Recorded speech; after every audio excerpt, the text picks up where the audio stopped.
toward the end of the road if you drive south on the East Coast, so right off the bat, you're attracting characters. You know, you don't need a passport, but it's the closest you can get to the Caribbean. For being an island that's 4 by 1.5, there's never a dull moment. It's as busy as you want it to be, and it's as slow as you want it to be. If you want craziness, you can go to Duval Street. If you want laid back, you can take a walk in Old Town. There's something for everybody in Key West. You can spend a lot of time outside, and that's what we do. Either we're fishing, kiteboarding, diving, but it's all outside in the beautiful weather that we have down here in the lower Keys. I've been out sailing just now.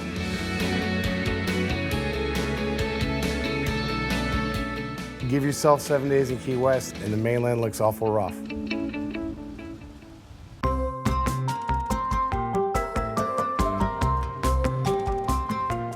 You can get really good food in a very casual setting.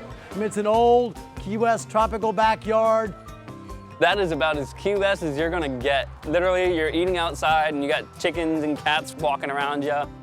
The breakfast is taken off. Lobster Benedict's, a BLT, bacon, lobster, tomato Benedict is very popular. We have music in the day. Music will start up again around 6 o'clock, and it's just a lot of fun. It's a fun place. It started its life as a shrimp warehouse, and 1972 was turned into a restaurant. We have been a restaurant ever since then. We have had our own fish market ever since then in-house. The raw bar selections are fantastic. I think last year we shucked 1 million oysters. 1 million oysters. We also got the Key West pink shrimp. They're really sweet, succulent, great shrimp. So those getting peel and eat shrimp at happy hour. Simple seafood. We have picnic tables, a lot of local customers, a lot of tourists. They love us because this is the real Key West. I had worked in France. Instead of trying to bring French ingredients to Key West, I went and found the local ingredients and made French-style dishes with them. And I started using a lot of fish that other people weren't serving. And hogfish was my favorite. Now it's like, it's amazing fish. People are crazy about it. The perfect meal at Cafe Soleil is our award-winning portobello soup, followed by a thinly sliced conch carpaccio, followed by our hogfish, and then to top it off with our homemade key lime pie.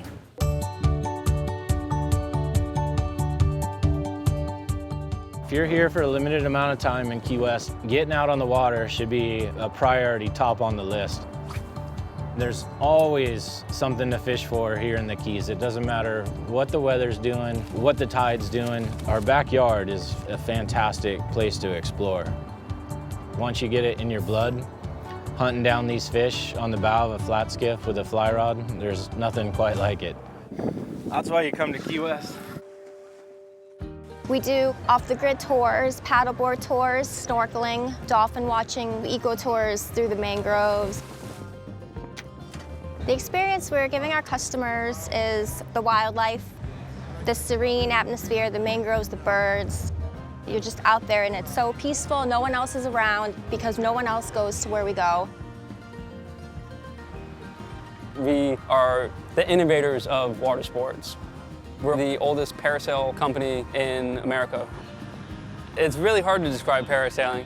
It seems like it's going to be a thrill ride, but once you're up there, it's calm and peaceful and quiet. You know, you feel like you're floating on a cloud. You're flying in the Atlantic and you see across the island to the Gulf of Mexico.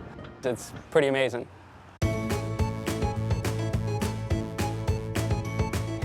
This is definitely a drinking town, so you definitely get a lot of nightlife action going on. We are at the Porch, which is a craft beer and wine bar. We're on Duval Street technically, but the way the building's set back a little bit, they can escape some of the madness that happens out there. We have a different kind of madness. Yes. We throw a lot of weird, crazy parties. Big arm wrestling party. Arm wrestling party. We do a Pinewood Derby. Porch is a very cool little place with some awesome craft beers and some very knowledgeable bartenders, which is a lot of fun for someone like me who likes to kind of geek out on different products. We opened up the other side, which is a craft cocktail bar across the hall. We're bringing craft cocktails to Key West for the first time, pre-prohibition drinks. The first time it's really been brought here in its purest form. Really good cocktails, a cool place to drink them, a place where you don't have to scream, try to talk. Very much a juxtaposition of over here, it's very silly and more of a clubhouse. And across the hall or the other side, we wanted it to have a more of a classy feel. And so you could come and kind of get like a raging house party on one side and chill out and have a martini next door. Captain Tony's been around since 1958. It's been a bar since the late 1870s. Captain Tony was pretty much a legend around these parts. Tony's best known for being a gambler, a womanizer, generally a hell of a character. We miss him quite a bit. One of the things you'll probably notice right away is there's a little bit of stuff on the walls. A lot of people like to leave a little something behind to say that they've been here. Everybody comes to Key West in order to enjoy themselves. Try to get around the island without smiling. You cannot do it. I think that's why people come back year after year and dream of living in our little Caribbean island paradise.